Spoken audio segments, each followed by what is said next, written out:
ముందు ఎవరు చెబుతున్నారో చూస్తారు. అవునా కదా అమ్మ? అవునా కదా?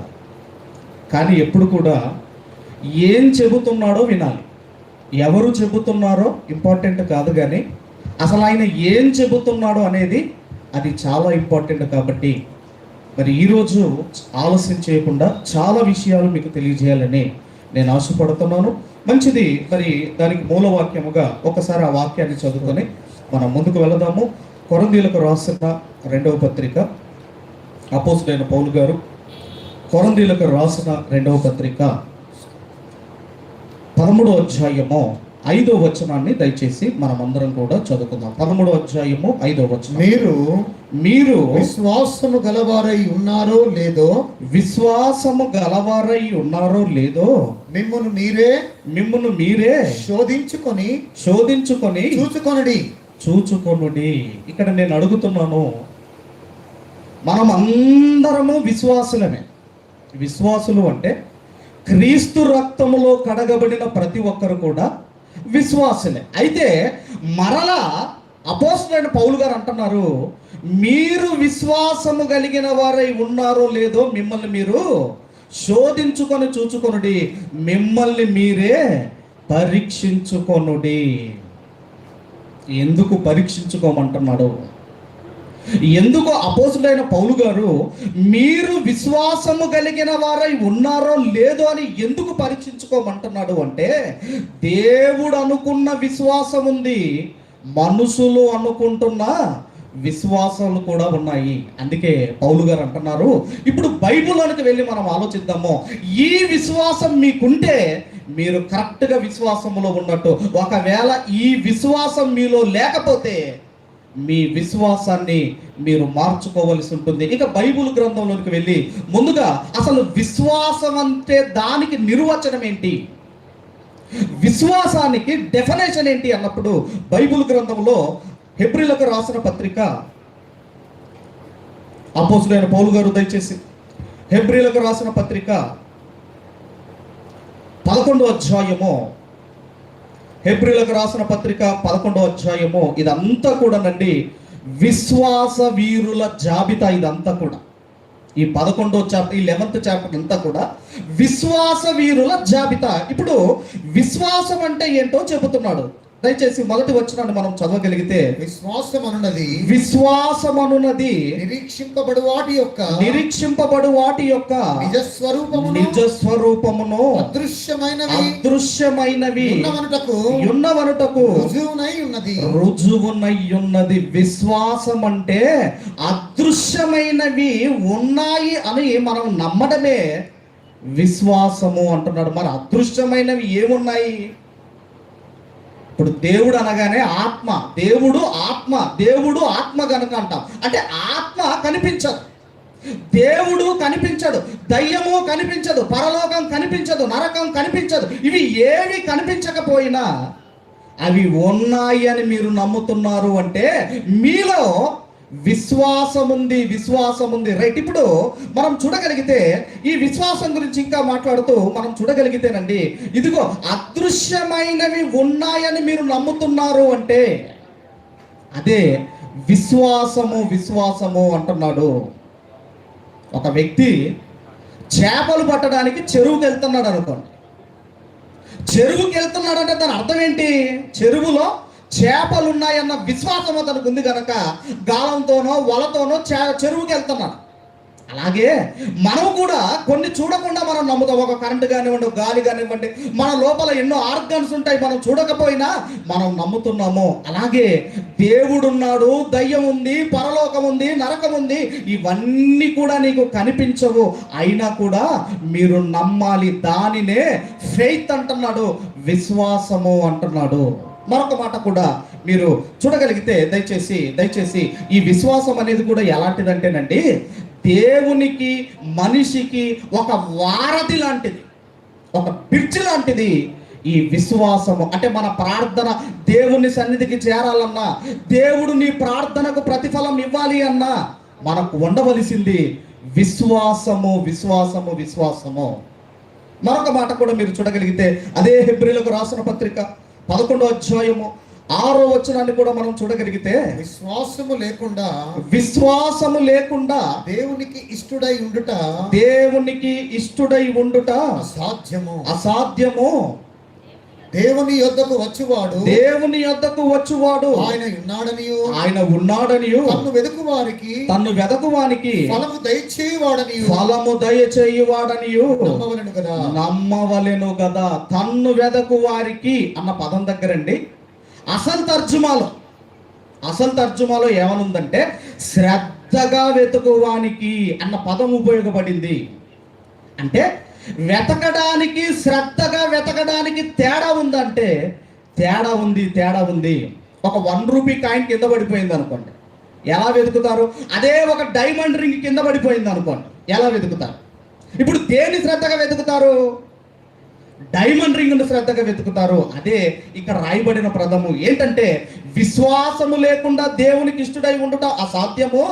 అలాగే ఏమంటున్నాడంటే దేవుని యొద్దకు వచ్చువాడు ఆయన ఉన్నాడనియు తను వెదకు వారికి ఫలము దయచేయవాడనియు నమ్మవలెను కదా. కాబట్టి ఈ విశ్వాసం లేకపోతే దేవునికి మనము ఇష్టలుగా ఉండలేము. అయితే ఆకాశములో ఉన్న వాటిని చూడడానికి టెలిస్కోప్ కనిపెట్టారు.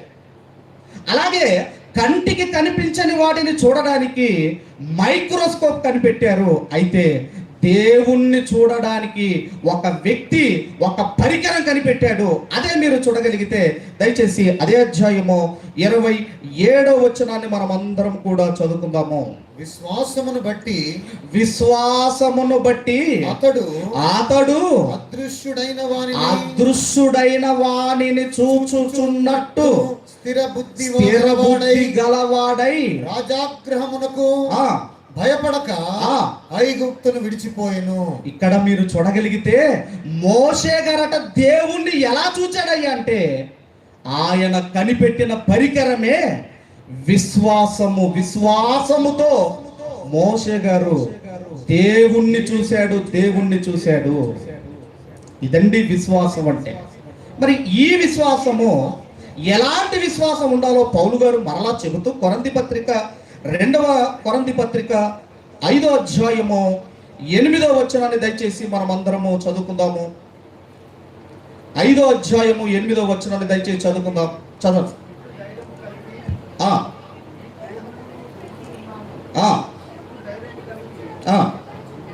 ఈ దేహము విడిచిపెట్టి ప్రభువునొద్ద నివసించుటకు ఇష్టపడుచున్నాము. కావున దేహమందున్నను దేహమును విడిచినను ఆయనకిష్టులై ఉండవలెనని మిగులు అపేక్షించుచున్నాము. చదవండి సార్. ఎందుకనగా తాను జరిగించిన క్రియల చొప్పున అవి మంచివైనను సరే చెడ్డవైనను సరే దేహముతో జరిగించిన వాటి ఫలమును ప్రతివాడు పొందినట్లు మనమందరమును క్రీస్తు న్యాయపీఠము ఎదుట ప్రత్యక్షము కావలెను. 6వ వచనములో ఉందండి. 6వ వచనము వెలిచూపు వలన కాక విశ్వాసము వలననే నడుచుకొనుచున్నాము. వెలిచూపు అంటేనండి, నాకు నెల కాగానే ఫస్ట్ రోజు నాకు జీతం వస్తుంది, నాకు ఏ డోకా లేదు అనుకోవటం ఏదైతే ఉందో ఇది వెలుచూపు బట్టి మనం నడుచుకోవటం. కానీ విశ్వాసం అంటే నెల రోజులు నాకు ఇదిగో మొదటి రోజు నాకు జీతం వచ్చినా నా దేవుడు నన్ను పోషిస్తాడు అనుకోవటమేనండి విశ్వాసము. కాబట్టి బైబిల్ గ్రంథంలో కొంతమంది విశ్వాసురాలైన కొంతమంది స్త్రీలు ఉన్నారు, విశ్వాసం కలిగిన స్త్రీలు ఉన్నారు. అటు పాత నిబంధనలో ఉన్నారు, ఇటు క్రొత్త నిబంధనలో ఉన్నారు. పాత నిబంధనలో ఒక స్త్రీని, క్రొత్త నిబంధనలో ఒక స్త్రీని మీకు పరిచయం చేసి నేను ముగించేస్తాను. ఈ విశ్వాస వీరుల జాబితాలో స్త్రీలు కూడా ఉన్నారు. ఇక పాత నిబంధనలో ఒక స్త్రీ దగ్గరికి మనం వెళ్ళగలిగితే దయచేసి రాజుల 2వ గ్రంథము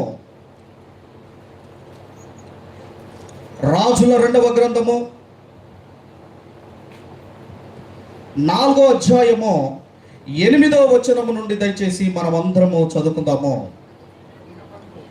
ఒక దినమందు ఎలీషా షూనేము పట్టణమునకు పోగా అచ్చట గనురాలైన ఒక స్త్రీ భోజనమునకు రమ్మని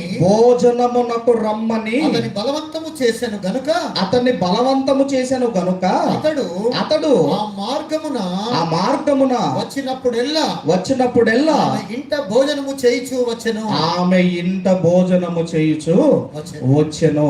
ఇక్కడ ధనురాలైన స్త్రీ అని రాయబడింది, ఏ నోబుల్ ఉమెన్ అని రాయబడింది. ఇంతకీ ధనురాలు అనగానేనండి ఆమెకు కొన్ని గుణగణాలు ఉండాలి. ధనురాలు అంటే కొన్ని లక్షణాలు ఉండాలి, కొన్ని సుగుణాలు ఉండాలి.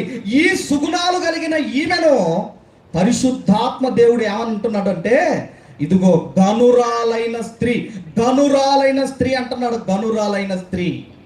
మరి ఈమె ఏం చేసిందయ్యా అన్నప్పుడండి, ఎలీషా గారటండి సునేము పట్టణానికి వెళ్ళినప్పుడల్లా, సునేము పట్టణానికి ఎన్నిసార్లు ఈ ఎలీషా ప్రవక్త వెళితే అన్నిసార్లు బలవంతం చేసేదట. అయ్యా మా ఇంటికి రండి, మా ఆతిథ్యాన్ని స్వీకరించండి. అయ్యా మా ఇంటికి రండి, మా ఆతిథ్యాన్ని స్వీకరించండి. ఎందుకంటేనండి దేవుడు ఆశగల ప్రాణములను తృప్తిపరిచే దేవుడు. ఆమె ఆశ ఏంటంటే ప్రవక్త మా ఇంటికి రావాలి, ఇదిగో మా భోజనం తినాలి, మేము పెట్టే భోజనము తినాలి. ఆశండి, ఆశగల ప్రాణాన్ని దేవుడు తృప్తిపరిచాడు. ఇప్పుడు మనం ఆలోచన చేయగలిగితే, ఏదైనా ఒక దైవజనుడు మీ ప్రాంతానికి వచ్చినప్పుడు ఎప్పుడైనా అయ్యా మా ఇంటికి రండి, మా ఆతిథ్యాన్ని స్వీకరించండి అని ఎవరైనా అడుగుతున్నారా? అమ్మ ఎవరైనా అడుగుతున్నారా? అయ్యా మా ఇంటికి రండి. సరే నేను అడుగుతున్నాను, ఇప్పుడు విజిటింగ్లు అనేది జరుగుతాయి కదండి మన బ్యాప్టిస్ట్లో. విజిటింగ్ ఒకసారి వచ్చాడు మన ఇంటికి అయ్యగారు, ఒకవేళ రెండోసారి వచ్చాడు అనుకోండి, ఎలా ఉంటుంది మీరు ఆలోచించండి. ఫస్ట్ టైం ఉన్న ప్రేమే రెండోసారి ఉంటుందండి. పోనీ మూడోసారి వచ్చాడు అనుకోండి, అదే నెల మూడోసారి వచ్చాడు అనుకోండి, ఎలా ఉంటుందండి? పోనీ నాలుగోసారి వస్తే, ఐదోసారి వస్తే అప్పుడు ఏమనుకుంటారంటే, ఈ అయ్యగారికి ఏం పని పాటలేనట్టుంది, ఏమైనా మన ఇంటికి వస్తున్నాడు అనుకుంటామనుకో. కానీ ఈ స్త్రీ మీరు చూడగలిగితే, ఆ పట్టణానికి ఎలీషా ప్రవక్త వచ్చినన్ని రోజులు వెళ్ళి బలవంతం చేసింది. అయ్యా మా ఇంటికి రండి, బలవంతం చేసిందండి. అందుకే ఏం రాయబడిందంటే, హెబ్రీ పత్రిక 13వ అధ్యాయం, మళ్ళీ ఇక్కడికి వద్దాం అందరూ కూడా. హెబ్రీ పత్రిక దయచేసి 13వ అధ్యాయము మొదటి వచనాన్ని మనం అందరం కూడా చదువుకుందాము. 13వ అధ్యాయం మొదటి వచనం. సహోదర ప్రేమ నిలువరముగా ఉండనీయుడి, ఆతిథ్యము చేయ మరవకుడి.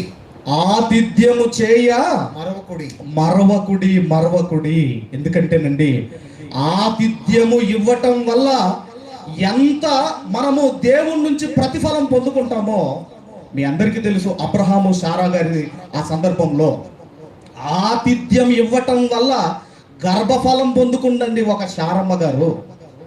ఇక్కడ కూడా అంటున్నాడు, ఇదిగో ఆతిథ్యము చేయక మరవకండి. ఈమె కూడా ఎలా చేసిందంటేనండి, సిన్సియర్గా, హార్ట్ఫుల్గా ఒక ప్రవక్తకి, ఒక దేవునికి చేసినట్టుగా ఆయనకి ఆతిథ్యం ఇచ్చింది. అంటే ఈ స్త్రీ ఎవరు అంటే, ఆతిథ్యం ఇచ్చే స్త్రీ అండి. ఈమె ఆతిథ్యం ఇచ్చే స్త్రీ అండి. ఆమెలో ఉన్న ఈ సుగుణాలు మీలో ఉండాలి. ఆతిథ్యం ఇచ్చే స్త్రీ అండి. ఏదో ఇంత అన్నం అనుకుంటాం కానీ దాని వెనకాల మీ బ్లెస్సింగ్స్, మీరు పొందుకునే బ్లెస్సింగ్స్ మామూలుగా ఉండవండి. ఆమె ఏమనుకుందంటే, దైవజనుడికి పెడితే ఇదిగో నాకు అదే ఆశీర్వాదం అనుకుంది. వచ్చినప్పుడల్లా బ్రతిమిలాడేది, అయ్యా మా ఇంటికి రండి. ఆ తర్వాత ఏం జరిగింది మరలా దయచేసి రాజుల 2వ గ్రంథము 4వ అధ్యాయము 9వ వచనాన్ని మనం చదువుకుందాం. కాగా ఆమె తన పెనిమిటిని చూచి ఆమె తన పెనిమిటిని చూచి మన యొద్దకు వచ్చుచు పోవుచున్నవాడు మన యొద్దకు వచ్చుచు పోవుచున్నవాడు భక్తి గల దైవజనుడని భక్తి గల దైవజనుడని నేను ఎరుగుదును. కావున మనము అతనికి గోడ మీద ఒక చిన్న గది కట్టించి అందులో అతని కొరకు మంచము బల్ల పీట దీపస్తంభము నుంచుదము. అతడు మన యొద్దకు వచ్చినప్పుడెల్లా అందులో బస చేయవచ్చునని చెప్పెను. ఇక భార్య చెబుతుందండి భర్తకి, ఏమంటుందంటే ఆయన భక్తి కలిగిన దైవజనుడు అని గ్రహించి ఏం చేశారంటే గ్రౌండ్ ఫ్లోర్లో ఉన్నాయండి రూములో, ఎందుకంటే ఆస్తి కలిగిన వారు. కానీ ఏమనుకుందంటే ఒక దైవజనునికి ప్రత్యేకమైన గది ఉండాలి, ఒక పీఠ ఉండాలి, ఒక మంచం ఉండాలి, ఒక దీపస్తంభం ఉండాలి, ఒక బల్ల ఉండాలని ఆలోచించిందండి. అంటే ఆమెలో ఏం కనపడుతుందంటే ఒక త్యాగం కనపడుతుంది. ఆమెకి ఎన్నో పనులు ఉండొచ్చండి. ఆయనకు గది కట్టియటం ఎందుకు, ఆయనకు బల్ల ఎందుకు, ఆయనకు లైట్ ఎందుకు, ఇవన్నీ నాకెందుకు అని అనుకోలేదండ. ఆమె ఏమనుకుందంటే ఈయన భక్తి కలిగిన దైవజనుడు, ఇదిగో ఈయనకి ప్రత్యేకమైన గది ఉండాల్సిందే, ఈయనకు ప్రత్యేకమైన ఒక మంచం ఉండాల్సిందే. ఇదిగోనండి ఇవన్నీ కూడా ఏర్పాటు చేసింది ఒక ఆతిథ్యమిచ్చే ఒక స్త్రీగా ఈమె మనకు కనబడుతుంది. ఆమెలో ఒక త్యాగం కనబడుతుంది. తర్వాత ఇంకేం కనబడుతుందో మీరు చూడగలిగితే 11వ వచనం నుంచి మనం చదవగలిగితే, ఆ తరువాత అతడు అక్కడికి ఒకానొక దినమున వచ్చి ఆ గదిలో చొచ్చి అక్కడ పరుండెను. పిమ్మట అతడు తన దాసుడైన గెహాజీని పిలిచి ఈ షునేమీయురాలిని పిలవమనగా వాడు ఆమెను పిలిచెను. ఆమె వచ్చి అతని ముందర నిలబడినప్పుడు అతడు నీవు ఇంత శ్రద్ధాభక్తులు మా యందు కనపరిచితివి, నీకు నేనేమి చేయవలను? రాజుతోనైనను సైన్యాధిపతితోనైనను నిన్ను గూర్చి నేను మాట్లాడవలనని కోరుచున్నావా అని అడుగుమని గెహాజీకి ఆజ్ఞయ్యగా వాడు ఆ ప్రకారము ఆమెతో అనను.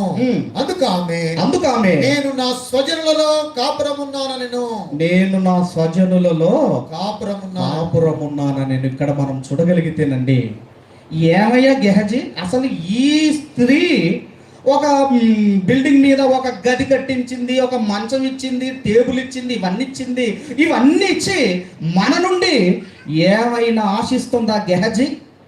మన నుండి ఏమైనా ఆశించాలని ఇవన్నీ ఏమైనా మనకు చేస్తుందా అన్నప్పుడండి ఆ గెహజీని అడిగినప్పుడు అప్పుడు ఆమె చెప్పిన ఆ సమాధానము, ఆ లాస్ట్ లైన్ మీరు చూడగలిగితే, అందుకు ఆమె నేను నా స్వజనులలో కాపురమున్నాను.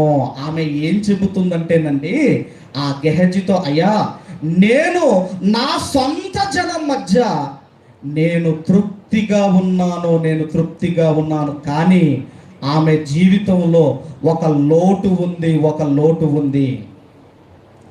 ఆమె జీవితంలో లోటు ఉన్న ఒక దైవజనుని దాసులతో ఏమని చెబుతుందంటే, అయ్యా నేను నా స్వజనుల మధ్య నేను సంతోషంగా ఉన్నాను, నేను హ్యాపీగా ఉన్నాను. కొంతమంది చూడండి, దేవుడు 100 చేసి 100లో 99 చేసి ఒక్కటి చేయలేదు అనుకోండి, ఇప్పుడు ఈ ఒక్కదాని గురించి బాధపడతా ఉంటా.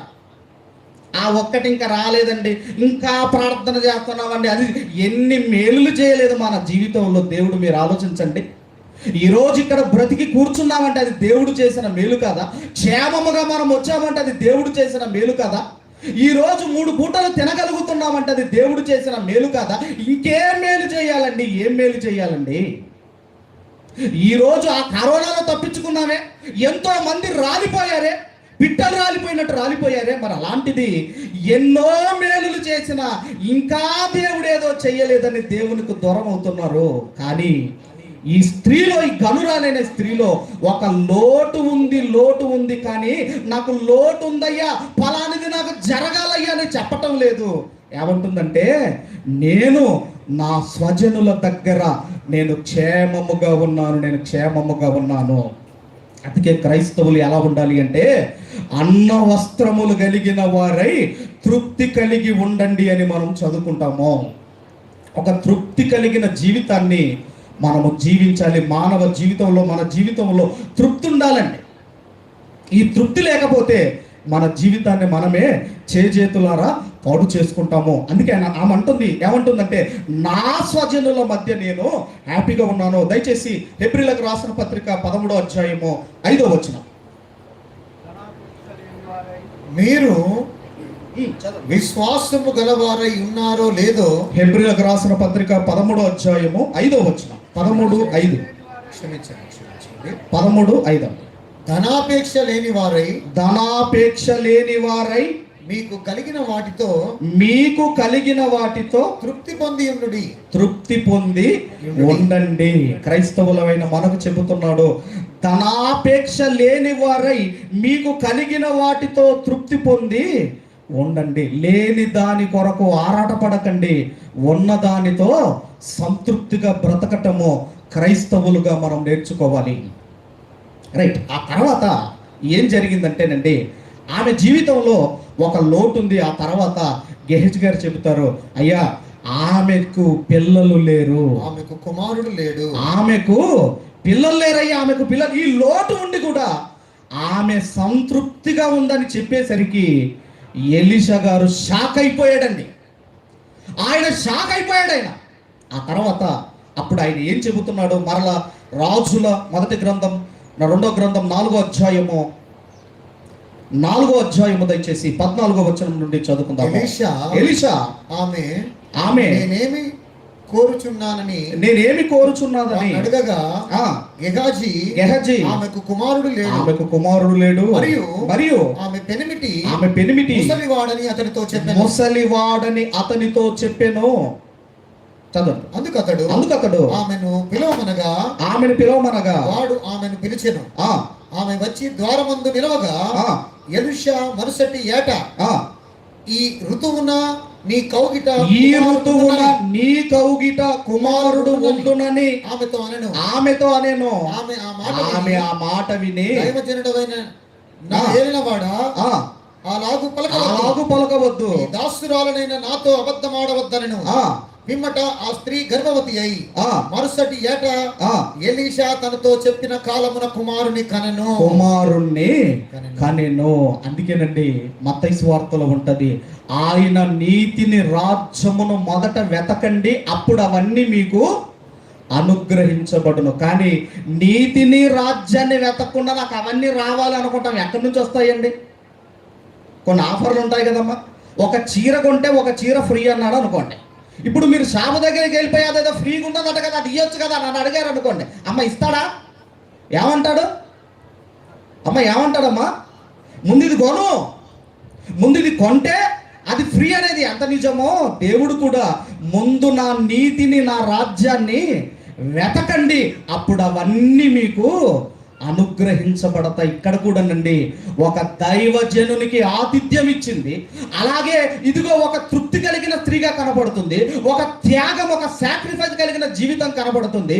ఇదిగోనండి దైవజనుడు అంటున్నాడు, మరుసటి ఏట నీ కౌగిటిలో ఒక కుమారుడు ఉంటాడు అన్నట్టుగానే కుమారుడు పుట్టాడు. ఆ తర్వాత నండి కొంతకాలానికి ఏం జరిగిందంటే, అతనికి హెడేక్ అండి. మొత్తం మీద ఈ మైగ్రేన్ ఏదో కానీ హెడేక్ అండి. మరి ఈరోజు మీరు చూడగలిగితే, ఈరోజు చిన్న వయసులోనే తలనొప్పి తెచ్చుకుంటున్నారు. ఎందుకు తెచ్చుకుంటున్నారు చెప్పండి అమ్మా? ఎందుకు తెచ్చుకుంటున్నారమ్మా? ఎందుకు తెచ్చుకుంటున్నారు? మన చేతిలోనే ఉంది. ఏ ఫోన్ అమ్మది? Cell phone.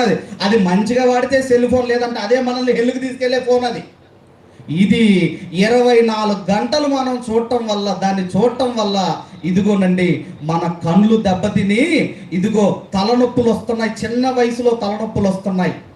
కాబట్టి ఆ తర్వాత నుండి ఏం జరిగిందని మనం ఆలోచన చేయగలిగితే, ఆ తర్వాత ఇదిగోనండి ఆ కుమారుడు మొత్తం మీద పుట్టాడు, తలనొప్పి అంటాడు, తర్వాత హెడేక్ అంటాడు. తర్వాత 21వ వచనం నుంచి త్వరగా మనము చదువుదామండి దయచేసి. అప్పుడు ఆమె పిల్లవాడిని దైవజనుని మంచం మీద పెట్టి తలుపు వేసి బయటికి వచ్చి, అంతకంటే పైకి చదవండి. ఆ బిడ్డ ఎదిగిన తర్వాత ఒకనాడు కోత కోయి వారి యొద్దనున్న తన తండ్రి దగ్గరకు పోయి అక్కడ ఉండగా వాడు నా తల పోయనే అని తండ్రితో చెప్పాను. అతడు వారిని ఎత్తుకొని తల్లి యొద్దకు తీసుకొని రమ్మని పని వారితో ఒకరికి చెప్పగా వాడు ఆ బాలుని ఎత్తుకొని వాని తల్లి యొద్దకు తీసుకొని పోయాను.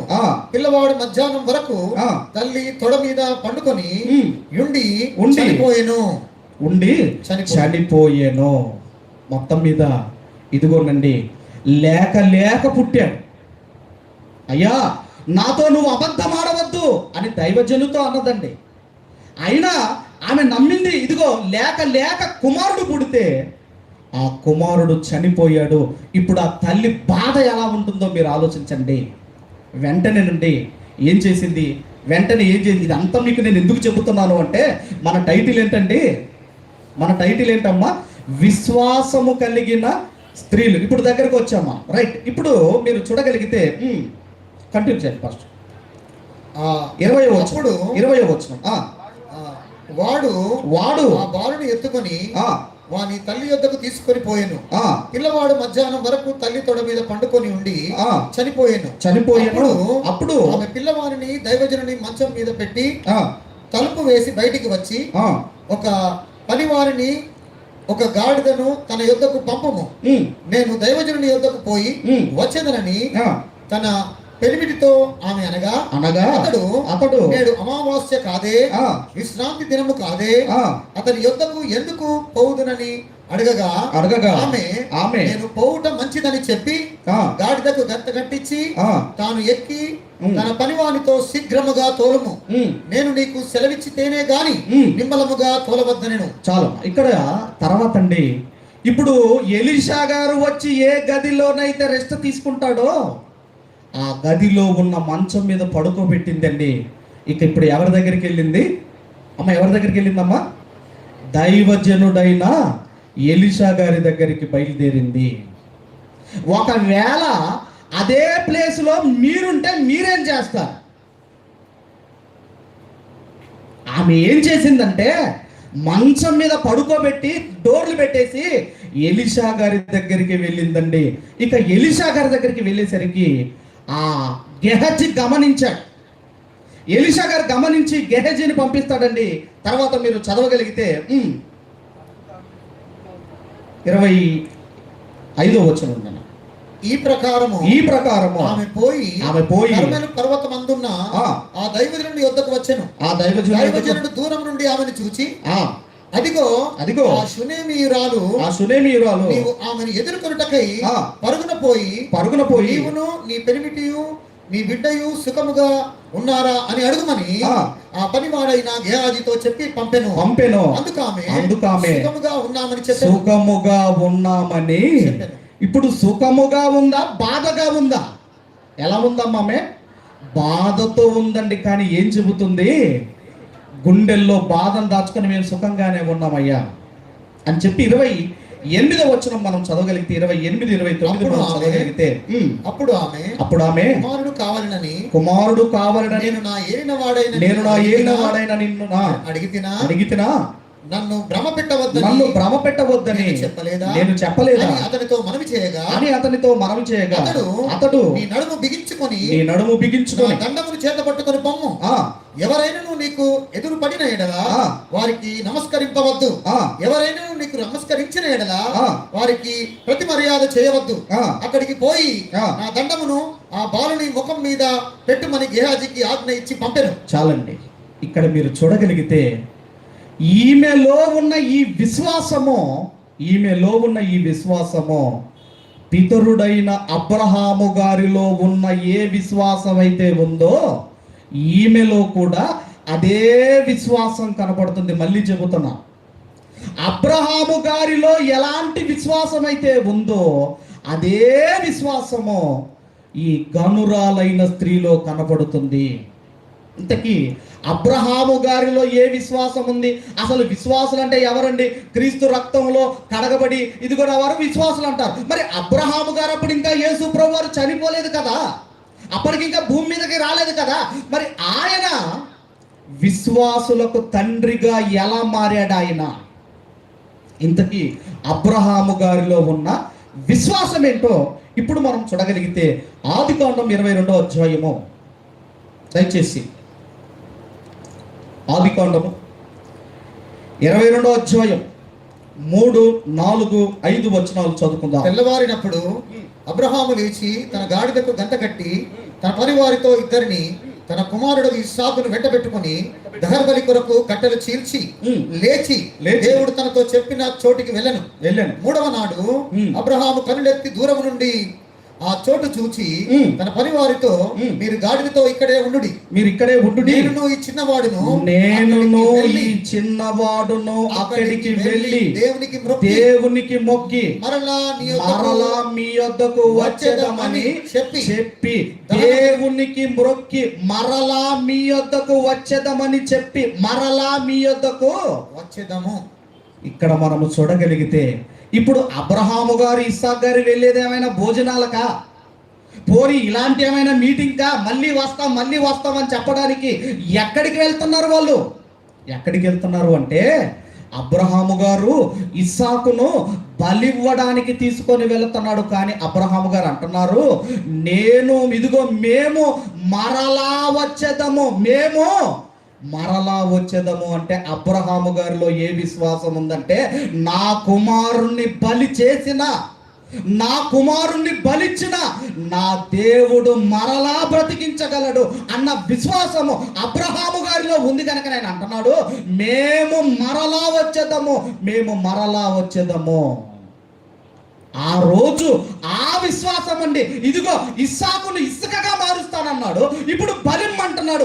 బలిచ్చిన నా దేవుడు మరలా ఇస్సాకును బ్రతికిస్తాడు అన్న విశ్వాసము అబ్రహాము గారిలో ఉంది. అందుకే ఇప్పుడు విశ్వాస వీరుల జాబితాలో రాయబడింది. దయచేసి హెబ్రీలకు రాసిన పత్రిక 11వ అధ్యాయము 17వ వచనము నుండి మనం అందరము చదువుకుందాం. హెబ్రీలకు రాసిన పత్రిక 11వ అధ్యాయం 17వ వచనము నుండి అబ్రహాము విశ్వాసమును బట్టి ఇస్సాకును బలి అర్పించెను. విశ్వాసమును బట్టి బలిగా అర్పించబోయాడు. అమ్మా, బైబిల్ అర్థమవుతుందా? ఇక్కడ వచనం మీరు చదివారా? ఏమనుందండి ఆ వచనంలో? 17వ వచనంలో ఏమనుందండి?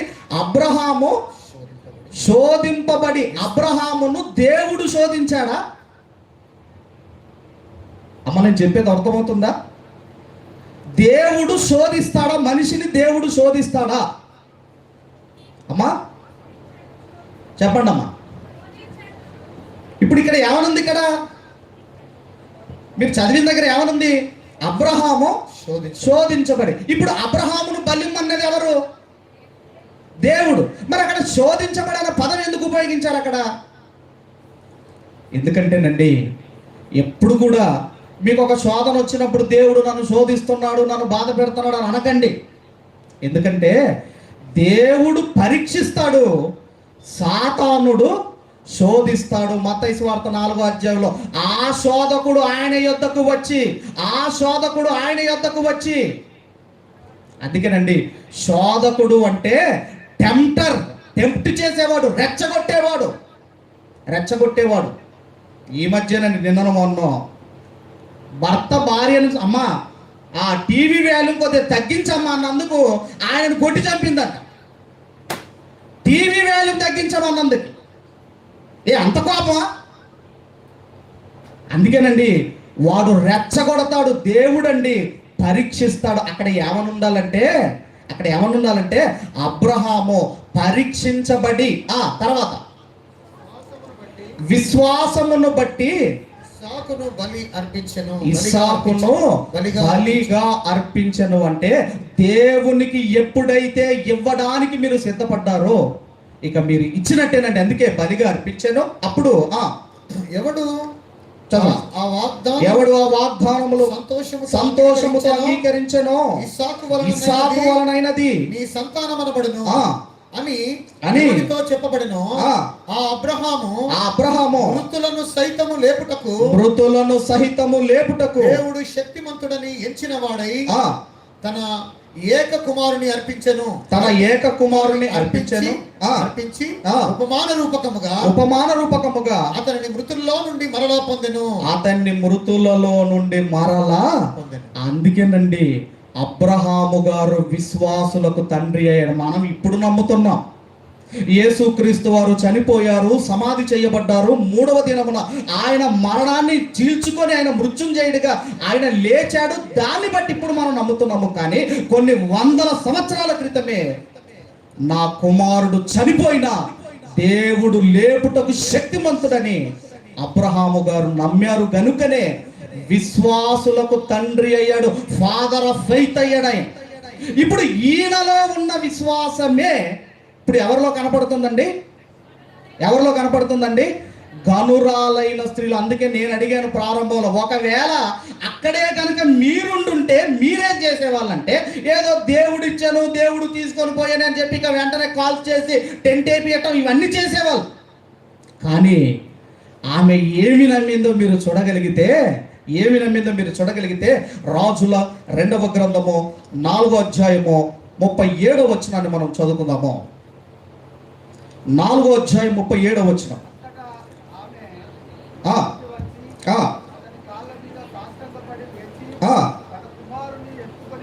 తన కుమారుణ్ణి ఎత్తుకొని పోయి, ఇదంతా మీరు తర్వాత చదవండి.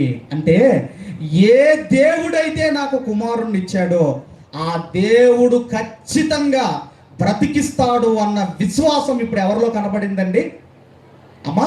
ఈ గనురాలైన స్త్రీలో కనబడుతుంది. అంటే అబ్రహాము గారిలో ఉన్న విశ్వాసమే ఇప్పుడు ఈ స్త్రీలో మనకు కనబడుతుంది. అందుకేనండి ఆమెని ఏమన్నాడు అంటే, గనురాలైన స్త్రీ, ఒక ఆతిథ్యం ఇచ్చే స్త్రీగా కనపడుతుంది, ఒక సాక్రిఫైస్, ఒక త్యాగం చేసిన స్త్రీగా కనపడుతుంది, ఒక తృప్తి కలిగిన స్త్రీగా కనపడుతుంది, ఒక విశ్వాసము కలిగిన స్త్రీగా ఈ స్త్రీ కనపడుతుందండి. దేవుణ్ణి ఆరాధించటం నేర్చుకుంది, దేవుని ఎదుట సాష్టాంగ పడటం నేర్చుకుంది. ఇదిగోనండి ఆ దైవజనం దగ్గరికి వెళ్ళింది. అయ్యా ఇది పరిస్థితి అని చెప్పుకుంది. ఆ దైవజనుడు వచ్చి అతన్ని మరలా బ్రతికించి ఇదిగో ఆమెకు అప్పగించాడు. అందుకేనండి పాత నిబంధనలో విశ్వాసము కలిగిన స్త్రీ, ఆ తర్వాత కొంతకాలానికి ఏం జరుగుతుందంటేనండి, కొంతకాలానికి ఏం జరిగిందో మీరు చూడగలిగితే రాజుల 2వ గ్రంథం 8వ అధ్యాయము, దయచేసి 8వ అధ్యాయము, రాజుల 2వ గ్రంథము 8వ అధ్యాయము మొదటి 6 వచనాలు త్వరగా చదువుకుందాం.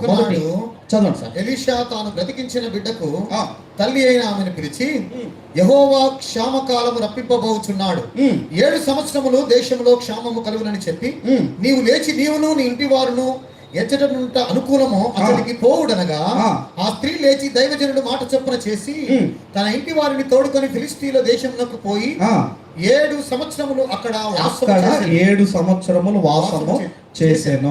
ఇక 7 సంవత్సరాలు కరువు రాబోతుందమ్మా అని చెప్పాడండి. ఎందుకంటే ఈమె ఆతిథ్యం ఇచ్చింది కదండి, అంతగా ప్రేమించి కదండి. ఎందుకంటే ప్రవక్తలకి జరగబోయేది చెబుతాడండి దేవుడు. ప్రవక్త అంటే అర్థం ఏంటంటేనండి, జరగబోయేది చెప్పాలి. ఈ రోజు పేరుకు ముందు అపోస్తులుడు పలాని అబ్రహాము గారు ప్రవక్త, ఈ రోజు పెట్టుకుంటున్నారు ప్రవక్తలు. మరి ఇవన్నీ పెట్టుకుంటున్నారు. మరి ఇవన్నీ పెట్టుకుంటున్నప్పుడు ఇన్ని ప్రమాదాలు జరుగుతుందే, ఎందుకు చెప్పలేకపోతున్నారు? కాబట్టి మనం ఆలోచన చేయగలిగితే ప్రవక్త అంటే జరగబోయేది చెప్పాలి. ఇన్ని ప్రమాదాలు ప్రపంచంలో జరుగుతుంటే ఒక ప్రవక్త చెప్పడే. కాబట్టి 7 సంవత్సరాలు కరువు రాబోతుందమ్మా, నువ్వు వెళ్ళాలమ్మని చెప్పినప్పుడండి ఆయన మాట విని ఇదిగోనండి ఫిలిస్తీన్ల దేశానికి వెళ్ళిపోయి 7 years అక్కడ ఉందండి. తర్వాత అయితే 7 సంవత్సరములు గతించిన తర్వాత ఆ స్త్రీ ఫిలిస్తీన్ల దేశంలో నుండి వచ్చి తన ఇంటిని గూర్చి భూమిని గూర్చి మనవి చేయుటకై రాజు వద్దకు పోయాను. రాజు దైవజనుడి పనివాడు గేహాజీతో మాట్లాడి ఎలీషా చేసిన గొప్ప కార్యములన్నిటినీ నాకు తెలియజెప్పమని ఆజ్ఞ ఇచ్చి ఉండెను. అతడు ఒక ఆ మృతునికి ప్రాణము తిరిగి రప్పించిన సంగతి వాడు రాజునకు తెలియజెప్పుచుండగా ఎలీషా బ్రతికించిన బిడ్డ తల్లి తన ఇంటిని గూర్చియు భూమిని గూర్చియు రాజుతో మనవి చేయవచ్చెను. అంతటికి గెహాజీ, నా ఏలినవాడమైన రాజా, ఆ స్త్రీ ఇదే, మరియు ఎలీషా తిరిగి బ్రతికించిన ఈమె బిడ్డ వీడే అని చెప్పగా, రాజు ఆ స్త్రీని అడిగినప్పుడు ఆమె అతనితో సంగతి తెలియజెప్పాను. కాబట్టి రాజు ఆమె పక్షముగా ఒక అధిపతిని నియమించి ఆమె సొత్తు యావత్తును ఆమె దేశము విడిచినప్పటి నుండి నేటి వరకు భూమి ఫలించిన పంట యావత్తును ఆమెకు మరలా ఇమ్మని సెలవిచ్చెను. ఆమేన్. ఎంత గొప్ప కార్యం చేశాడో చూడండి. ఒక దైవజనునికి ఆతిథ్యం ఇచ్చినందుకండి రాజు ఏమని ఆజ్ఞ ఇచ్చాడండి, ఆమె ఆస్తి, ఆ తర్వాత 7 సంవత్సరాల ఈ పంట, ఇదంతా కూడా ఆమెకిచ్చేయండి. అందుకే ఈ గనురాలైన స్త్రీ ఎవరంటే ఒక విశ్వాసము కలిగిన స్త్రీ. ఈరోజు ఈమె గురించి హెబ్రీ పత్రికలో ఒక మాట మీరు చూడగలిగితే, హెబ్రీ పత్రిక 11వ అధ్యాయము, ఈ విశ్వాస వీరుల జాబితాలో స్త్రీలు కూడా ఉన్నారు. దయచేసి 11వ అధ్యాయము మనమందరం కూడా 35వ వచనాన్ని చదువుకుందాం. 35వ వచనం. స్త్రీలు మృతులైన తమ వారిని పునరుత్థానము వలన మరలా పొందిరి. స్త్రీలు మృతులైన తమ వారిని పునరుత్థానము వలన మరలా పొందిరి. అదండి విశ్వాసం. అంటే మనం చనిపోయినా నేను బ్రతుకుతాను, అదండి విశ్వాసం. నేను చనిపోయినా బ్రతుకుతాను, నా దేవుడు మరలా నన్ను లేపుతాడు, అదండి విశ్వాసం అంటే అది. అందుకేనండి బైబుల్ అంతా కూడా ఏం బోధిస్తుంది? బైబుల్ సారం ఏంటంటే నీ మరణం తర్వాత నీకు మరొక జీవితం ఉందని చెప్పటమే ఈ బైబుల్ సారం. అందుకే యేసుక్రీస్తు వారు చనిపోయి 3వ దినమున ఆయన లేచాడు, అదండి విశ్వాసం. అంతేగాని కోర్టు సమస్యలు తీరిపోయాయండి దేవుని నమ్ముకున్నాడు, వాళ్ళు ఎక్కువ రోజులు ఉండరండి. వాళ్ళు ఏవైతే ఈ సమస్యలు ఉన్నాయని వచ్చి ఇది దేవుని నమ్ముకొని ఆ సమస్య తీరిపోయిన తర్వాత వెళుతున్నారే, వీళ్ళు ఎక్కువ రోజులు ఉండరండి. అందుకే గర్వాపసి పేరుతో వెనక్కి వెళ్ళిపోతున్నారు. ఇదిగోనండి విశ్వాసులంటే మరణము తర్వాత మరొక బ్రతుకు ఉందని ఎవరైతే క్రైస్తవుడు నమ్ముతున్నాడో వారు నిజమైన విశ్వాసులు. ఇది పాత నిబంధనలు అయితే త్వరగా క్రొత్త నిబంధనలో మరొకటి చూపించేసి నేను ముగించేస్తాను. లూకాసు వార్త త్వరగా 10వ అధ్యాయము, లూకాసు వార్త 10వ అధ్యాయము 38వ వచనం నుండి ఒక సందర్భాన్ని మనము చదువుకుందాం. అంతటా వారు ప్రయాణమై పోవుచుండగా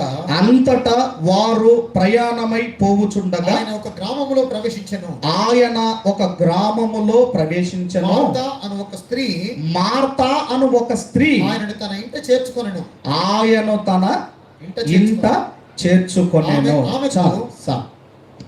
ఇక్కడ ఆయన అంతటా వారు ప్రయాణమై పోవుచుండగా ఎవరు వారు? అందుకేనండి బైబుల్ అనేది చదవాలి. ఒక చదవడానికే కాదు, బైబుల్లో ఉన్న వచనాలు ధ్యానించాలి. ఇంతకీ ఎవరు వారు అంటే యేసు ప్రభువారు ఒక్కరే వెళతారా? 12 మంది శిష్యులు ఉంటారు. 12 మంది శిష్యులే ఉంటారా? ఇంకొంతమంది, మొత్తం మీద కొంతమంది ఎక్కడికి వెళ్ళారండి? ఒక గ్రామానికి ప్రవేశించారు. ఏంటా గ్రామం? మీ అందరికీ తెలుసు. ఏ గ్రామం అంటే మార్తా మరియల గ్రామం. ఈ లాజరు గ్రామం ఏంటంటే బేతనియా గ్రామం. ఆ గ్రామానికి వెళ్ళారండి. వెళ్ళిన తర్వాత మార్తా అను ఒక స్త్రీ ఆయనను తన ఇంట చేర్చుకొనెను. ఇంతకుముందు ఆ గనురాలైన స్త్రీ ఒక దైవజనుణ్ణి ఏ విధముగా అయితే చేర్చుకుందో, ఇక్కడ కూడానండి మార్తా యేసుక్రీస్తు వారిని తన ఇంట చేర్చుకుంది. ఏమనుకుందంటే, ప్రభువు నా ఇంటికి వస్తే నాకు ఆశీర్వాదము, ఒక సేవకుడు నా ఇంటికి వస్తే నాకు ఆశీర్వాదం అని ఎంతమంది అనుకుంటున్నారు మీరు ఆలోచించండి. కానీ ఇదిగో ఈ ప్రభువు మా ఇంటికి వస్తే మాకు ఆశీర్వాదం అని ఆయన ఇంట ఆహ్వానించిన తర్వాత మనం చూడగలిగితేనండి, తర్వాత వచనం మనం చూడగలిగితే 40 వచనం మనం చదవగలిగితే, 40 వచనం మనం చదవగలిగితే, మార్త విస్తారమైన పని పెట్టుకున్నట చేత చాలండి, విస్తారమైన పని పెట్టుకొనుట చేత. ఇంతకీ ఎంతమంది వస్తారని మనము విన్నామండి. ఒక యేసు ప్రభువారు, ఆయనతో 12 మంది శిష్యులు, ఇంకొంతమంది, మొత్తం మీద ఒక 20 మంది అనుకుందాం. ఈ 20 మంది ఇదిగో ఇప్పుడు మార్త ఇంటిలోనికి ప్రవేశించారు. ఇప్పుడు ఆమె అనుకుంటుందంటే విస్తారమైన పని పెట్టుకుంది. వచ్చింది ఎవరండి? ఇంటర్నేషనల్ స్పీకర్ వచ్చాడు మా ఇంటికి. ప్రపంచాన్ని కూర్చోబెడితే బోధించే కెపాసిటీ కలిగిన ప్రభు మా ఇంటికి వచ్చాడు అని, ఇదిగోనండి ఒక కర్రీ పెడితే ఏం బాగుంటుంది అని విస్తారమైన పని పెట్టుకుందటండి. మీరు ఆలోచించండి, ఈ విస్తారమైన పని ఒక దైవజనుని పిలిచినప్పుడు పెట్టుకుంటారా, బంధువులు వచ్చినప్పుడు పెట్టుకుంటారా? అమ్మ చెప్పాలమ్మా, క్రైస్తవ స్త్రీలు ఎవరు వస్తే పెట్టుకుంటారమ్మా? బంధువులు వస్తేనే ఈ విస్తారమైన పని పెట్టుకుంటాం. వాళ్ళు వచ్చి ఏమంటారంటే రివ్యూలు ఇస్తారండి, ఇలా ఉప్పు ఎక్కువైందండి, అలా కారం ఎక్కువైందండి, ఇలా అది ఎక్కువైందని అంటారన్న. కానీ ఏ దైవజనుడైనా మీరు పెట్టింది తిని ఏమంటాడమ్మా? అమ్మా బాగుందమ్మా, అమ్మా సూపర్ ఉందమ్మా. ఎందుకు ఆ మాట అంటాడంటే దైవజనుడు నీ కష్టాన్ని చూస్తాడు, దైవజనుడు నీ కష్టాన్ని చూస్తాడు. కానీ అది బాగలేదు ఇది బాగలేదు అని చెప్పే వాళ్ళకేమో పెడతామని విస్తారంగా. ఇక్కడ కూడానండి ఆమె ఏం చేసిందంటే విస్తారమైన పని పెట్టుకుంది. ఇవన్నీ కూడా మార్తలో ఉన్న ఇవన్నీ పాజిటివ్స్, ప్లస్లు అండి ఇవన్నీ. ఇప్పుడు ఆమెలో ఒక మైనస్ కూడా ఉంది. మీరు చూడగలిగితే ఆ తర్వాత చూడగలిగితే అదే 40 వచనంలో మార్త విస్తారమైన పని పెట్టుకున్న చేత తొందరపడి ఆయన యుద్ధకు వచ్చి ప్రభువా నేను ఒంటరిగా పని చేయుటకు నా సహోదరి నన్ను విడిచిపెట్టినందున నీకు చింత లేదా? ఎంత మాట అనేసిందండి తొందరపడి ఎంత మాట అనేసిందండి మార్త. మీరు ఆలోచించండి, విస్తారమైన పని పెట్టుకొని ఇదిగో ఒక్కదాన్నే నేను కష్టపడుతున్నానయ్యా, ఒక్కదాన్నే నేను కష్టపడుతున్నాను, ఇదిగో నా సహోదరి ఏమో నీ పాదాల దగ్గర కూర్చుంది, నీకు చింత లేదా? చింత లేనిదే ఆయన పరలోకాన్ని విడిచిపెట్టి భూమి మీదకి వచ్చాడా? ఆయన చింత లేనిదే ధనవంతుడుగా ఉన్న ఆయన ఈ భూమి మీద ఒక పేదవాడిగా ఈ భూమి మీదకి వచ్చాడా? ఆయన చింత ఉండే కదండి ఇక్కడికి వచ్చాడు. కాబట్టి ఆమెలో ప్లస్లు ఉన్నాయి, ఆమెలో మైనస్లు ఉన్నాయి. ఇప్పుడు ఇక్కడికి ఏమంటుందంటేనండి, అదేదో అంటాం కదండి మనం, ఒక సామెత చెబుతాం, కూసే గాడిద వచ్చేట మేసే గాడిదని చెడగొట్టింది అన్నట్టు. ఆమెమో ఆయన పాదాల దగ్గర కూర్చుండి వాక్యం వింటుంటే ఆమెను వాక్యం వినకుండా నా దగ్గరికి వచ్చి నాకు సహాయం చెయ్యమని ప్రభువుని అడుగుతుంది. అప్పుడు ఏం జరిగింది అన్నప్పుడు అండి, దయచేసి 41వ వచనము అందుకు ప్రభు మార్తా నీవు అనేకమైన పనులను గూర్చి విచారము కలిగి తొందరపడుచున్నావు గాని అవసరమైనది ఒక్కటే. మరియా ఉత్తమమైన దాన్ని ఏర్పరచుకొనెను, అది ఆమె యొద్ద నుండి తీసివేయబడదని ఆమెతో చెప్పాను. ఇదిగో మార్త, నీవేమో ఇదిగో నోటికి ఏం పెడితే బాగుండని నువ్వు అనుకుంటున్నావు, కానీ మరి ఏమో నా నోటు నుంచి ఏ మాటలు వస్తే విని నా జీవితాన్ని కట్టుకోవాలని అనుకుంటుంది. ఇదిగోనమ్మా, నువ్వు విస్తారమైన పని పెట్టుకొని నువ్వు తొందరపడుతున్నావు. అవసరమైనది ఒక్కటే. ఆహారమేమో కడుపును నింపుతుంది, వాక్యమేమో నీ ఆత్మను రక్షించేది. ముందు నీ పని పక్కన పెట్టి వచ్చి వాక్యమేనమ్మా, ముందు నువ్వు వాక్యమేనమ్మా అని యేసుక్రీస్తు వారు మాట్లాడుతున్నారు. ఇప్పుడు మరియ గురించి మీరు చూడగలిగితే 39వ వచనంలో, దయచేసి 39వ వచనం మనం చూడగలిగితే, మరియా అను సహోదరి ఉండెను, ఈమె యేసు పాదముల యొద్ద కూర్చుండి ఆయన బోధను వినుచుండెను. కొంతమంది చూడండి చర్చిలో ఎక్కడ కూర్చుంటారమ్మా? నేను తొందరగా వెళ్ళిపోయి ఇదిగో ముందు కూర్చోవాలి, నేను దేవునికి ముందు కూర్చోవాలని ఎంతమంది అనుకుంటారు? ఆ వెనక్కి కూర్చుంటారు, అటు నుంచి అటే వెళ్ళిపోతారు. అయ్యగారిని పలకరియరు, సంఘస్థులను పలకరి, ఎవరిని పలకరి. కొంతమంది ఆశీర్వాదాలు ఇచ్చేటప్పుడు వస్తారండి. అమ్మా టైం మెయింటైన్ చేయరండి. 10 గంటలకు ఆరాధన అంటే 12 గంటలకు వచ్చే వాళ్ళు ఉంటారు. 10 గంటలకు ఎగ్జామ్ అంటే 12 గంటలకు వెళ్ళండి. 10 గంటలకు ట్రైన్ అంటే ఇదిగో 11 గంటలకు వెళ్ళండి. అన్నింటి దగ్గర మనం టైం పాటిస్తున్నాం, కానీ దేవుని దగ్గర నువ్వు టైం పాటించటం లేదని దాని అర్థం ఏంటంటే, ఇదిగో దేవుని దగ్గరికి మీరు త్వరగా వస్తున్నారు అంటే మీరు దేవుని మీ ప్రేమను వ్యక్తపరుస్తున్నారు. నేను దేవుని దగ్గరికి త్వరగా వెళ్ళిపోవాలంటే, మీకు ప్రేమ ఉంటే మీరు తొందరగా వెళ్తారు. మీకు ప్రేమ లేదనుకోండి, వెళ్దాంలే మెల్లగా వెళ్దాంలే అనుకుంటా. కానీ మీ ఏం చేస్తుందంటే ఆయన పాదముల యొద్ద కూర్చుండి ఆయన బోధ వినుచుండెను, అది ఉత్తమమైనది, ఇది ఆమె యొద్ద నుండి ఎవరు కూడా తీసివేయలేనిది. మరి ఆయన బోధ విని ఆమెను ఏం చేసిందో మీరు చూడగలిగితే మార్క్స్ వార్త 14వ అధ్యాయము, మార్క్స్ వార్త ముగించేస్తారండి. మార్క్స్ వార్త 14వ అధ్యాయము 3వ వచనము నుండి ఆయన 3వ వచనం మనం అందరం కూడా చదువుకుందాం. ఆయన బేతనియలో కుష్ఠరోగి అయిన సీమోని ఇంట భోజనము కూర్చుండినప్పుడు ఒక స్త్రీ మిక్కిలి విలువగల అచ్చ జటామాంసి అత్తరు బుడ్డి తీసుకొని వచ్చి ఆ అత్తరు బుడ్డి పగలగొట్టి ఆ అత్తరు ఆయన తల మీద పోసెను. ఇక్కడ ఒక స్త్రీ అన్నాడు. ఏమని ఉందండి అక్కడ? మార్కు గారు ఏం కోడ్ చేశారు? మార్కు గారు ఏం రాశారండి? ఒక స్త్రీ అన్నాడు. ఇంతకీ ఎవరి స్త్రీ అన్నప్పుడు అండి యోహాను గారు ఆ పేరు రాశారండి. మీరు చూడగలిగితే యోహాను సువార్త 12వ అధ్యాయము,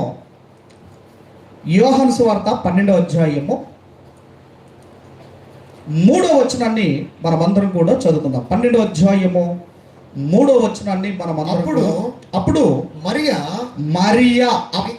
మరియా మిక్కిలి విలువగల అచ్చ జటామాంసి అత్తరు ఒక సేరున్నర ఎత్తు తీసుకొని యేసు పాదములకు పూసి తన తల వెంట్రుకలతో ఆయన పాదములు తుడిచెను. ఇల్లు ఆ అత్తరు వాసనతో నిండెను. ఎప్పుడైతేనండి ఇదిగోనండి ఈ స్త్రీ ఆ యేసుక్రీస్తు వారి పాదాల దగ్గర కూర్చుండి బోధ విందో, ఇక అప్పటి నుంచి అవి ఏం చేసిందంటేనండి కొంత ధనం పోగేసిందండి. ఎంత ధనం పోగేసిందంటే 300 దేనారములు ఆమె దాచిపెట్టిందండి. 300 దేనారములు. అందుకేనండి దాచిపెట్టటములో స్త్రీలను మించిన వారు ఎవరు కూడా లేరు. అందుకేనండి అన్ని వడ్డీలు, పొదుపులు, గిదుపులు అన్నీ కూడా స్త్రీలకి, పురుషులకు ఇవ్వరండి. ఈరోజు ప్రభుత్వాలు నిలబడాలన్నా, ఒక సంఘం నిలబడాలన్నా, ఒక సంఘం పడిపోవాలన్నా, ప్రభుత్వాలు పడిపోవాలన్నా ఆ ఫ్రీ బస్సు పురుషులకు పెట్టారా, స్త్రీలకు పెట్టారా? అమ్మా, ఎందుకంటే వాళ్ళకి తెలుసు ఏదైనా గ్యాస్ ఇవ్వాలన్నా స్త్రీలకే. ఎందుకంటే పొదుపులో మిమ్మల్ని మించిన వారు ఎవరు లేరు. ఏమి లేవండి, డబ్బులు లేవండి, అంత ఉత్తిదే. ఏ డబ్బాలకి వెళ్ళి తీస్తూనే ఉంటారు. వాళ్ళ బ్యాంకే కిచెన్ రూమ్ అది. ఏ డబ్బాలో దాచిపెడతారో తెలియదు. ఈమె కూడానండి ఏం చేసిందంటే ప్రభు మాట విన్న తర్వాత ఇదిగోనండి 300 దేనారములు దాచిపెట్టింది. 300 దేనారములు దాచిపెట్టింది. దాని విలువ ఏంటంటే ఆ రోజులలోనే 150 రూపాయలు దాచిపెట్టి ఒక కాస్ట్లీ చీర కొనుక్కుందా. అమ్మా, ఒక టీచర్ అమ్మ ఉందండి, ఆ పేరు ఎందుకు కానీ, ఒక గవర్నమెంట్ టీచర్ అమ్మకి ఎన్ని చీరలు ఉన్నాయటంటేనండి 300 పట్టు చీరలు ఉన్నాయట. అమ్మ ఎన్ని ఉన్నాయి? 300 పట్టు చీరలు. అమ్మ మీరు ఏమనుకోనంటే మీ ఇంటికి వెళ్ళిన తర్వాత మీ ఆయన బట్టలు ఎక్కువ ఉంటాయా, మీ చీరలు ఎక్కువ ఉంటాయా? అమ్మా, బీరువా నిండా మీయే, బీరువాలు మీయే, నాకేదో ఒక ఒక్కొక్క సెల్ఫ్ ఏదో ఒక దాంట్లో పెట్టుకుంటాం. అమ్మా ఈయనే ఈ గవర్నమెంట్ టీచర్ అమ్మా, ఆమె ఇంకా ఏం కోరుకుందంటే ఇంకొక 65 చీరలు అయితే నేను రోజుకొకటి పట్టు చీర నేను కట్టుకోవచ్చు, 300 ఉన్నాయి అనుకుందండి. అనుకుంది కొన్ని రోజులకే చనిపోయిందా. ఇక్కడ కూడా మీరు చూడగలిగితే 300 దేనారములు మరియ గారు దాచిపెట్టి ఏం చేసింది ప్రభువుకు ఉపయోగించింది. ఎవరికి ఉపయోగించిందండి? ప్రభువుకు ఉపయోగించింది. ఈరోజు మీరు కూడా డబ్బులు దాచిపెడుతున్నారు. మరి దాచిపెట్టిన ధనాన్ని దేనికి ఉపయోగిస్తున్నారు? ఇప్పుడు ఈ సంఘం ఉందండి, శనిగరంలో ఈ ప్లాటినం బ్యాప్టిస్ట్ చర్చి ఉంది. ఇప్పుడు ఈ చర్చి వారు ఈ కానుకలన్నీ దాచిపెట్టి ఏం చేశారండి? ఈ అద్భుతమైన మీటింగ్స్ను కండక్ట్ చేశారు. ఒక్కసారి గట్టిగా మనం చప్పట్లు కొడదాం. అంటే ఇప్పుడు ఎవరికి ఖర్చు పెట్టారు వీళ్ళు? అమ్మ ఈ సంఘం వాళ్ళు ఎవరికి ఖర్చు పెట్టారు? ప్రభువుకు ఖర్చు పెడుతున్నారు. ప్రభుకు ఏం డక్కని మీటింగ్లు మొన్ననే జరిగింది, మళ్ళీ నెలకోడి పెడుతున్నారు వీళ్ళు. అమ్మ అనుకునేటోళ్ళు ఉన్నారా లేదా? కానీ ఈ విలువైన వాక్యాన్ని ఎంత పెట్టి కొంటారు మీరు? మీరు తినడానికి ఖర్చు అయ్యేది ఎంత? మీరు వేసుకునే బట్టల ఖర్చు ఎంత? రోజుకు మీకు అయ్యే ఖర్చు ఎంత? నెలకు మీరు అయ్యే ఖర్చు ఎంత? ఈ డక్కన్ సమాజంలో మీరు కడుతున్నది ఎంత? దానికి మనం బాధపడుతున్నాం. కాబట్టి మనం ఆలోచన చేయగలిగితే ఇదిగోనండి, ఆమె ఖర్చు చేసి ఏం చేసి చివరిగా త్వరగా మార్క్స్ వార్త 13వ అధ్యాయము, దయచేసి మార్క్స్ వార్త 14వ అధ్యాయము 4వ వచనం త్వరగా.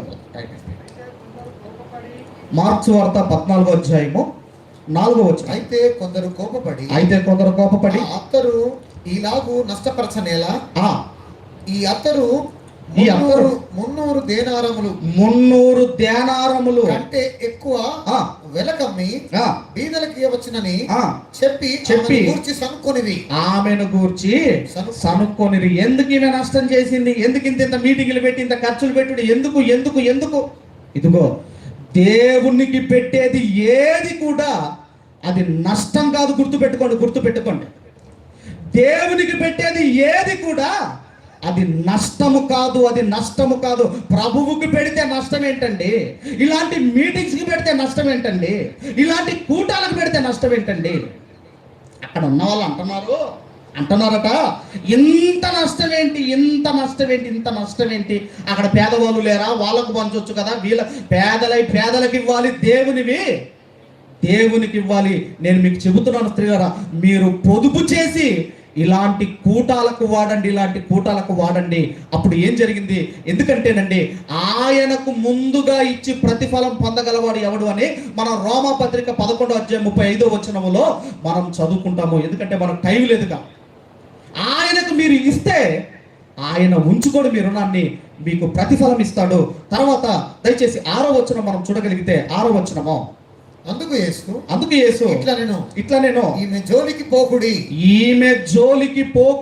ఈమెను ఎందుకు తొందర పెట్టుచున్నారు? ఈమె జోలికి పోకండి, నేను మీ జోలికి వస్తానన్నట్టుంది. చూడండి, దేవుని కొరకు ఖర్చు పెడుతుంటే నష్టం అంటున్న వాళ్ళతో అంటున్నాడు, ఆమె జోలికి వెళ్ళకండి, నేను మీ జోలికి రావాల్సి ఉంటుంది. ఆమెను ఎందుకు తొందర పెట్టుచున్నారు? ఈమె నా ఎడల మంచి కార్యము. దేవునికి కొరకు చేసే కార్యాలన్నీ మంచి కార్యాలు. ఇవి మంచి కార్యాలు. ఇదిగోనండి దేవుని కొరకు చేసేటివి. కాబట్టి తర్వాత 8వ వచనాన్ని కూడా మనం చదవగలిగితే, ఈమె తన శక్తి కొలది చేసి నా భూస్థాపన నిమిత్తము నా శరీరమును ముందుగా అభిషేకించెను.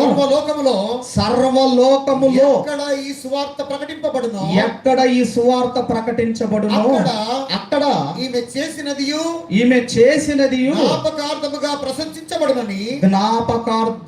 ప్రశంసించబడునని మీతో నిశ్చయముగా చెప్పుచున్నాను నేను.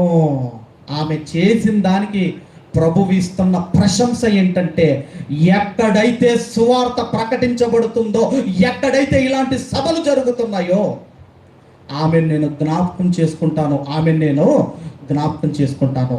కాబట్టి మనం ఆలోచన చేయగలిగితే, పాత నిబంధనలో విశ్వాసము కలిగిన స్థితిని చూసామో, క్రొత్త నిబంధనలో దేవుణ్ణే ఆయన మరణానికి ముందుగా అభిషేకించిన ఒక స్త్రీ కనపడుతుంది.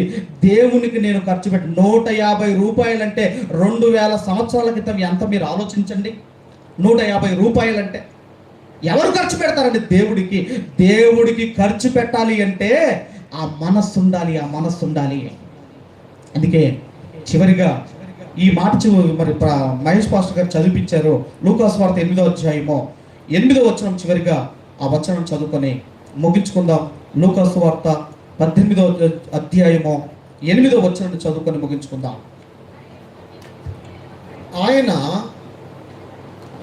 ఆయన వారికి త్వరగా న్యాయము తీర్చును, వారి విషయమే కదా ఆయన దీర్ఘ శాంతము చూపుచున్నాడని మీతో చెప్పుచున్నాను. ఆయనను మనుష్య కుమారుడు వచ్చినప్పుడు ఆయన భూమి మీద విశ్వాసులు, విశ్వాస వీర వనితలు వీళ్ళందరూ భూమి మీద ఉంటారా? ఎందుకంటే అందరూ తమ సొంత కార్యములే చూచుకొనుచున్నారు. యేసుక్రీస్తు వారి కార్యములు చూడటము లేదు. కనీసము ఈ వాక్యం విన్న మీలోనైనా ఒక పరివర్తన రావాలి. పొదుపు చెయ్యండి, దేవునికి ఖర్చు చెయ్యండి. పొదుపు చెయ్యండి, దేవునికి ఖర్చు చెయ్యండి. దేవుని నుండి ప్రశంస ఉంటుందండి, దేవుని నుండి ప్రశంస ఉంటుంది. ఆయన 2వ రాకడలో అసలు విశ్వాసి అనేవాడు ఈ భూమి మీదనే ఉండడు. ఎందుకంటే విశ్వాసాల్లో ఇదిగో మారుతున్నారు. రకరకాల విశ్వాసాలు. ఏదో టచ్ అంటే పడిపోవటం, అరటి పండు తింటే పిల్లలు పుట్టడం, యాపిల్ పండు తింటే పిల్లలు పుట్టడం, వాళ్ళేమో పెద్ద హాస్పిటల్కి వెళ్ళటం. ఇవన్నీ మీరు ఆలోచన చేయగలిగితే, మీరు మరణము తర్వాత మరొక జీవితం ఉందని నమ్మండి. ఒక మరియలాగా ప్రభువు కొరకు ఖర్చు పెట్టండి, ఇలాంటి మీటింగ్స్ ఖర్చు పెట్టండి. దేవుడు నుండి మీరు ప్రశంస పొందుకోవాలని దేవుడు మీ అందరిని దీవించి ఆశీర్వదించి అభివృద్ధి పరచును గాక. ఆమేన్.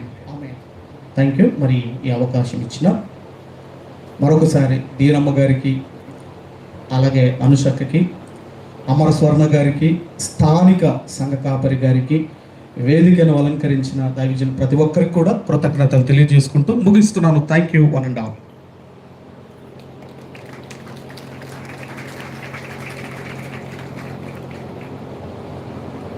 చక్కని వాక్యం అందించినటువంటి అయ్యగారు రెవరెండ్ అబ్రహాం గారికి నా హృదయపూర్వక వందనాలు తెలియజేస్తూ ఉన్నాను.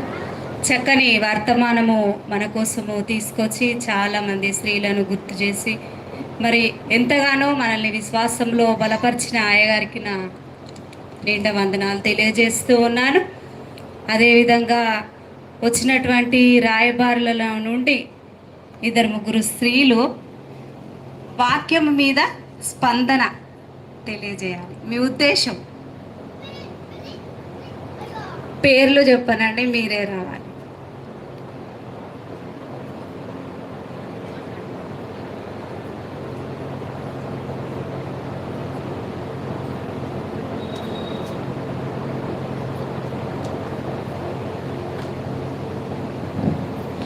మధ్యలో వచ్చినందుకు క్షమించండి. క్విజ్లో పాల్గొనే వారు ఎవరైనా ఉంటే దయచేసి మీ పేర్లు కౌంటర్ దగ్గర వెళ్ళి మీ పేర్లు ఇవ్వాలండి.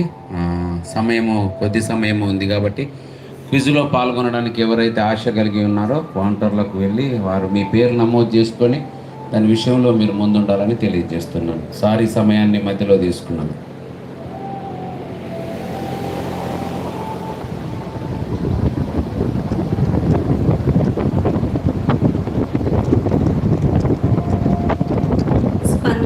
వాక్యం మీద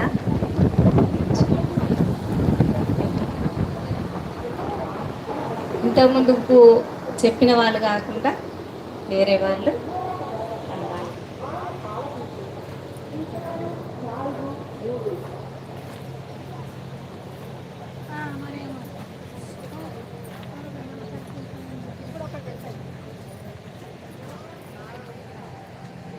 దేవుని పరిశుద్ధ నామానికి మహిమ కలుగును గాక. శీల పెద్ద ఎత్తున శీల మీటింగ్స్ ఇక్కడ జరుగుతూ ఉన్నది. అందుని బట్టి దేవునికి మహిమ చెల్లిస్తూ ఉంటున్నాను. మాది కేశవపూర్ విలేజ్ అండి, కేశవపూర్ గ్రామం మాది. హోసన బాప్టిస్ట్ చర్చ్ మాది. నేను అందులో కాస్టమ్గా చేస్తూ ఉంటున్నాను. ఇంతవరకు దైవ సేవకులు అందించినటువంటి వర్తమానము బట్టి తెలుసుకున్న విషయాలు ఏంటిదంటే, ఇంకా దేవుడు మన పట్ల చేస్తున్నటువంటి ప్రతి కార్యమును అది దేవుడు నిజంగా జరిగిస్తాడు అనేటువంటి విశ్వాసం కలిగి ముందుకు వెళ్ళాలనేటువంటి ఉద్దేశమును అబ్రహాం ఏ రీతిగా దేవుడు తన కుమారుణ్ణి బలి ఇవ్వమని అడిగారో, తన కుమారుణ్ణి బలి ఇవ్వమని అడిగినటువంటి దేవుడు తిరిగి తన కుమారుని బ్రతికిస్తాడు అనేటువంటి విశ్వాసం కలిగినటువంటి సేవకులుగా తను ఉంటున్నారు. అందుకే దేవుడు అబ్రహాముని విశ్వాసులకు తండ్రిగా ఎంచుకున్నటువంటి దేవుడుగా ఉన్నారు. శూన్యమీరాలనేటువంటి ధనురాలైనటువంటి స్త్రీ కూడా తన కుమారుని దేవుడు నిజంగా బ్రతికిస్తాడు, ఆ ప్రవక్త అయినటువంటి ఎలీషా గారు తన కుమారుని బ్రతికిస్తాడు అనేటువంటి విశ్వాసంతోనే వెళ్ళింది. కానీ ఆ ఎలీషా ప్రవక్త మీద గొడవ చేయడానికి ఆ స్త్రీ వెళ్ళలేదండి. దేవుడు ఎంచుకున్నటువంటి ఆ యొక్క ప్రవక్త తన కుమారుని తప్పక బ్రతికిస్తాడు అనేటువంటి విశ్వాసంతో వెళ్ళింది. ఆ విశ్వాసమే తన కుమారుణ్ణి బ్రతికించింది. ఈ విధంగా శీలమైనటువంటి